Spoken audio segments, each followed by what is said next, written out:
Hello friends, तो आज हम आपके लिए लेकर आए हैं बीपीएससी का मॉक टेस्ट। जी दोस्तों, 25 प्रश्नों का ये टॉपिक है दोस्तों। आपको इसमें 25 में से कितने प्रश्नों का सही उत्तर पहले से जानते थे, ये कमेंट बॉक्स में ज़रूर बताइएगा। तो दोस्तों, आपको सबको पता ही होगा कि 26 फरवरी को बीपीएससी का एग्ज़ाम है। हर नए साल में बीपीएससी अपना फॉर्म निकालती है। तो दोस्तों, उम्मीद है कि आप सब तैयारी अच्छे से किए होंगे और एग्ज़ाम में अच्छे अंकों से निकलेंगे, जबकि आपका सिलेक्शन हो जाएगा। ठीक है दोस्तों, बढ़ते हैं प्रश्नों की ओर। हमारा पहला प्रश्न है, संविधान के किस अनुच्छेद के तहत राष्ट्रपति को संसद का संयुक्त अधिवेशन बुलाने का अधिकार है? तो दोस्तों, इसका आंसर होगा बी, अनुच्छेद 108 के तहत बुलाने का अधिकार है। जी दोस्तों, इसका जो आंसर होगा, संविधान के अनुच्छेद 108 के तहत राष्ट्रपति को संसद का संयुक्त अधिवेशन बुलाने का अधिकार है। दोस्तों, अनुच्छेद 108 के तहत 3 बैठकें हुई थी, तो ये बात आपको याद रखनी है। कितनी बैठक हुई थी? 3 बैठक। नेक्स्ट क्वेश्चन है, निम्नलिखित में कौन भारत के राष्ट्रपति के चुनाव में निर्वाचन मंडल के सदस्य नहीं होते हैं? तो दोस्तों, निम्नलिखित में से कौन? तो दोस्तों, इसका आंसर होगा डी, राज्य विधान परिषद के निर्वाचित सदस्य नहीं होते हैं।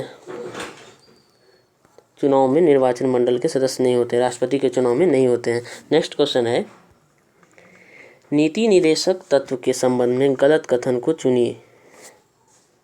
तो दोस्तों, इसमें सही कथन जो है, संविधान के भाग 4 में इसका उल्लेख है, ये सही है। आयरलैंड के संविधान से ग्रहण किया गया है। तो दोस्तों, आयरलैंड के संविधान से लिया गया है, तो ये भी सही है। डॉक्टर अंबेडकर ने इस संविधान की अनोखी विशेषता कहा है। तो दोस्तों, ये भी सही है। इन्हें लागू करने के लिए न्यायालय में ले जाया जा सकता है। तो दोस्तों, ये गलत है। डी जो ऑप्शन है गलत है। दोस्तों, जो लागू किया जाता है सरकार के द्वारा किया जाता है, जो जनता पे लागू होता है। तो दोस्तों, बढ़ते हैं अगले प्रश्न की ओर। नेक्स्ट क्वेश्चन है, किस समिति ने पंचायतों को आर्थिक रूप से आत्मनिर्भर बनाने की सिफारिश की? तो दोस्तों, इसका आंसर होगा सी, एल.एम. सिंघवी समिति के तहत। ठीक दोस्तों, बढ़ते हैं अगले प्रश्न की ओर।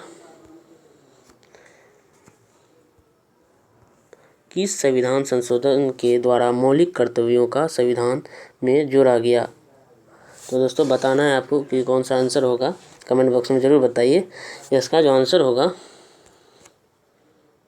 सी होगा, 42वें संशोधन के द्वारा मौलिक कर्तव्यों को संविधान में जोड़ा गया था। दोस्तों, अब जब पूछा जाए 42वें संशोधन द्वारा कितने मौलिक कर्तव्यों को संविधान में जोड़ा गया, तो दोस्तों, इसमें होगा 10 मौलिक कर्तव्यों को जोड़ा गया था। 10 मौलिक कर्तव्यों को जोड़ा गया था। ठीक है दोस्तों, बढ़ते हैं अगले प्रश्नों की ओर। नेक्स्ट क्वेश्चन है, संविधान के भाग 12 में किससे संबंधित प्रावधान किया गया है? तो दोस्तों, इसका जो आंसर होगा ये होगा। दोस्तों, इसका आंसर केंद्र व राज्यों के मध्य वित्त का बंटवारा। दोस्तों, राजस्व का बंटवारा जो होता है, कितने परसेंट केंद्र सरकार के खाते में जाते हैं और राज्य के सरकार के खाते में कितने परसेंट जाते हैं, इसी का बंटवारा होता है। नेक्स्ट क्वेश्चन है,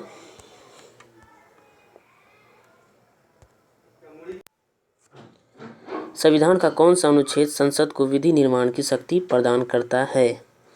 तो दोस्तों, इसका आंसर होगा डी होगा। दोस्तों, इसका आंसर अनुच्छेद 253 के तहत। जी दोस्तों, जो इसका क्वेश्चन पूछा गया है, संविधान का कौन सा अनुच्छेद, तो दोस्तों अनुच्छेद 253 संसद को विधि निर्माण की शक्ति प्रदान करती है, विधि निर्माण की शक्ति प्रदान करती है। नेक्स्ट क्वेश्चन है, केशवानंद भारती बनाम केरल राज्यवाद 1973 में दिए गए किस निर्णय को सर्वोच्च न्यायालय के सबसे महत्वपूर्ण निर्णयों में से एक माना जाता है? तो दोस्तों, इसका आंसर होगा,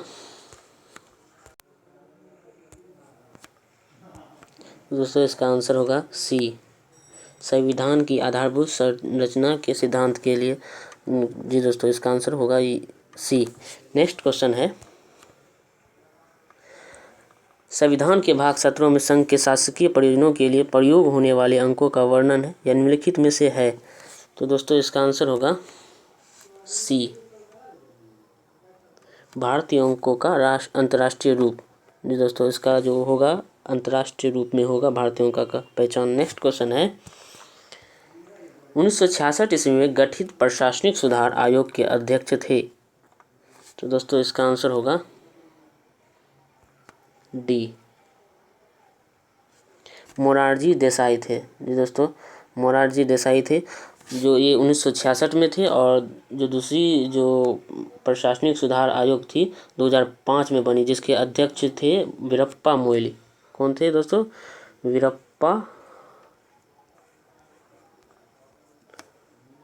मोइली थे। दूसरा जो प्रशासनिक सुधार आयोग था 2005 में हुआ था, ये बात याद रखिएगा दोस्तों। नेक्स्ट क्वेश्चन है, राज्यपाल के संबंध में गलत कथन को चुनिए। दोस्तों इसमें सही कथन जो है, वेतन राज्य की सिंचित निधि से दिया जाता है।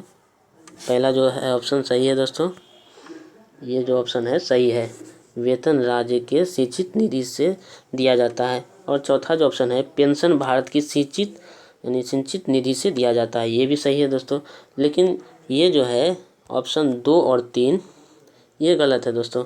वेतन भारत की सिंचित निधि से दिया जाता है और पेंशन राज्य की सिंचित निधि से दिया जाता है, ये दोनों गलत है दोस्तों, ये दोनों गलत है। तो ऑप्शन में देखेंगे कौन सा दिया गया है दोस्तों, ऑप्शन सी है, 2 और 3 ये दोनों गलत है। नेक्स्ट क्वेश्चन है,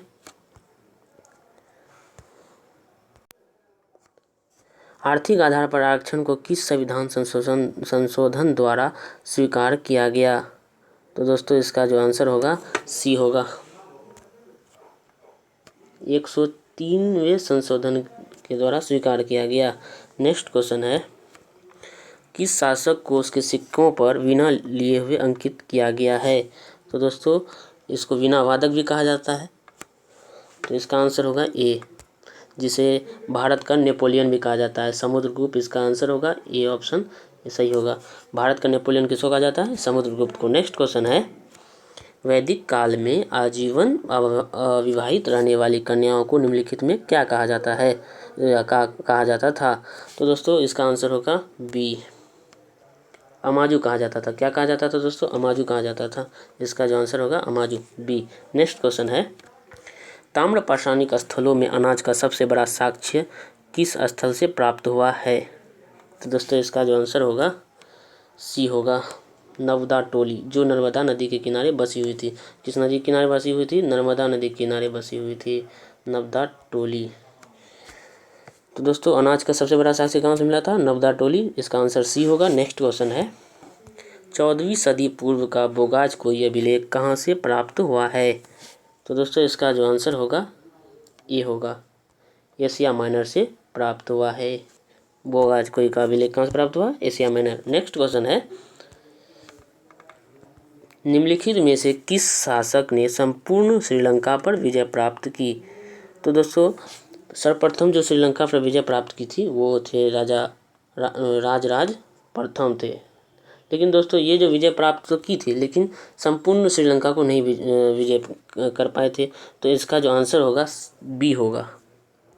क्या होगा? राजेंद्र प्रथम संपूर्ण श्रीलंका पर विजय प्राप्त किए थे। तो कौन सा आंसर होगा? राजेंद्र प्रथम। और जो पहले श्रीलंका पर जो मतलब कि जो जीते थे राजराज प्रथम थे। नेक्स्ट क्वेश्चन है, भारत छोड़ो आंदोलन के संबंध में निम्नलिखित में से कौन कथन सही नहीं है? तो दोस्तों अब बात करते हैं कौन कौन सही है, पहले सही को चुनते हैं। तो दोस्तों इस आंदोलन का नारा करो या मरो था। तो दोस्तों ये सही था, हम सब जानते हैं कि इस आंदोलन में करो या मरो का नारा था। आंदोलन का प्रस्ताव जवाहरलाल नेहरू ने पेश किया था, ये भी सही है दोस्तों। आंदोलन का जो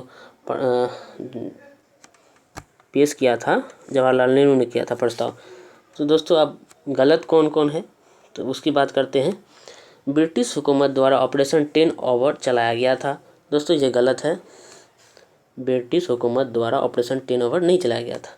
और दूसरा जो ऑप्शन है D, Hindu Mahasabha, communist party of India, Muslim league ने आंदोलन का समर्थन किया था। नहीं दोस्तों, ये जो तीनों थे पीछे हट गए थे, इन्होंने आंदोलन का समर्थन नहीं किया था। तो दोस्तों इसमें एक से अधिक ऑप्शन है, तो इसका आंसर होगा ए, उपयुक्त में से एक से अधिक। नेक्स्ट क्वेश्चन है,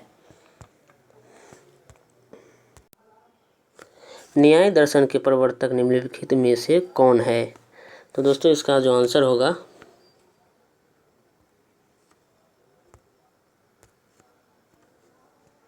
डी होगा, गौतम थे। न्याय दर्शन के प्रवर्तक कौन थे? गौतम। नेक्स्ट क्वेश्चन है, निम्नलिखित में से किस संगठन का नाम वर्ष 1885 में बदलकर भारतीय राष्ट्रीय कांग्रेस रखा गया? तो दोस्तों इसका जो आंसर होगा ये होगा, भारतीय राष्ट्रीय संघ का। तो दोस्तों ये जो नाम जो बदला गया था दादा भाई नौरोजी के सुझाव पे बदला गया था। तो कब बदला गया था? 28 दिसंबर को बदला गया था। 28 दिसंबर को बदला गया था। 28 दिसंबर को बदला गया था। नेक्स्ट क्वेश्चन है दोस्तों, सुभाष चंद्र बोस के बारे में निम्नलिखित में से गलत कथन का चयन कीजिए। 1938 एवं 1939 में कांग्रेस के अध्यक्ष बने। तो दोस्तों ये सही है, 1938 एवं 1939 में कांग्रेस के अध्यक्ष बने, ये सही है। जापान की सहायता से द फ्री इंडिया सेंटर का गठन किया। तो दोस्तों ये गलत है, और सही जो है 21 अक्टूबर 1943 को सिंगापुर में आज़ाद हिंद सरकार का गठन किया। दोस्तों इसको भी याद करके रखना है, 21 अक्टूबर 1943 को सिंगापुर में आज़ाद हिंद सरकार का गठन किया।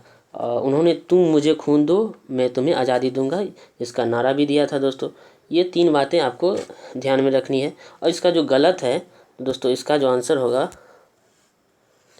बी होगा, जापान की सहायता से द फ्री इंडिया सेंटर का गठन किया। दोस्तों ये सुभाष चंद्र की मतलब कि गलत है, सुभाष चंद्र के लिए ये जो कथन है गलत है। नेक्स्ट क्वेश्चन है, मसस्त जागीर की शुरुआत किस मुगल शासक ने की? तो दोस्तों इसका जो आंसर होगा सी होगा, औरंगजेब ने किया था। जो दोस्तों मुगल साम्राज्य के जो शासक थे औरंगजेब, इन्होंने अकबर के बाद सबसे ज़्यादा शासन किया था मुगल काल में। तो नेक्स्ट क्वेश्चन है दोस्तों, इब्न बतूता किस सुल्तान के शासनकाल में भारत आया था? तो दोस्तों भारत जो आया था 1333 ईस्वी में आया था, 1333 ईस्वी में आया था, और गया था दोस्तों 1342 में। ये बातें ध्यान में रखनी है दोस्तों आपको। ज़रूरी नहीं कि सुल्तान के बारे में ही पूछे, उसकी कब आए थे और कब गए थे इसके बारे में पूछ सकते हैं। तो दोस्तों इसका जो आंसर होगा बी होगा, इसका जो आंसर होगा बी होगा, मोहम्मद बिन तुगलक के काल में आए थे। नेक्स्ट क्वेश्चन है, दिल्ली षड्यंत्र केस के नाम से प्रसिद्ध लॉर्ड हार्डिंग पर बम हमले में किसे फांसी दी गई थी? तो दोस्तों फांसी जो दी गई थी वसंत कुमार विश्वास को दी गई थी, बाल मुकुंद, मास्टर अमीचंद, अवध बिहारी। तो दोस्तों ये चारों को फांसी दी गई थी। तो इसमें 4 ऑप्शन है, तो एक से अधिक हुए, तो इसका आंसर होगा ई, उपयुक्त में से एक से अधिक। इसका जो आंसर होगा उपयुक्त में से एक से अधिक। नेक्स्ट क्वेश्चन है दोस्तों, ये हमारा आखिरी प्रश्न भी है, आपको सही से बताना है कि इसका आंसर क्या होगा। 13 अप्रैल 1919 को हुए जलियांवाला बाग हत्याकांड के संबंध में निम्नलिखित में से कौन सा कथन सत्य नहीं है? तो दोस्तों इसका सही कथन हम पहले चुनेंगे, सत्य कथन कौन से हैं। रॉलेट एक्ट के तहत सत्यपाल एवं किचलू की गिरफ्तारी के विरोध में सभा चल रही थी। तो दोस्तों ये सही है, महात्मा गांधी के साथ साथ सत्यपाल किचलू की भी चल रही थी, मतलब कि इसको गिरफ्तार किया गया था। जनरल डायर ने शांतिपूर्ण सभा पर गोली चलवाई, ये भी सही है दोस्तों। हत्याकांड की जांच के लिए हंटर कमेटी गठित की गई, ये भी सही है। चौथा जो ऑप्शन है दोस्तों, जनरल डायर को भारत में पदोन्नति दी गई। तो दोस्तों ये गलत है। जैसे ही घटना हुई, ये जो किया गया, तो इसके बाद जनरल डायर को ब्रिटेन भेज दिया गया, जहां उसे ब्रिटिशों के द्वारा शाबाशी मिली और उपाधि भी दी गई उसको। तो दोस्तों ये गलत है, जनरल डायर को भारत सरकार ने कोई पदोन्नति नहीं दी गई थी। तो दोस्तों इसका आंसर डी होगा। दोस्तों हम उम्मीद करते हैं कि आपको हमारी वीडियो अच्छी लगी होगी, और कमेंट बॉक्स में ज़रूर बताइए कि आपने कितने प्रश्नों का उत्तर सही दिया है। तो दोस्तों मिलते हैं दूसरे वीडियो में, तब तक के लिए आप एग्ज़ाम की तैयारी अच्छे मन से कीजिए।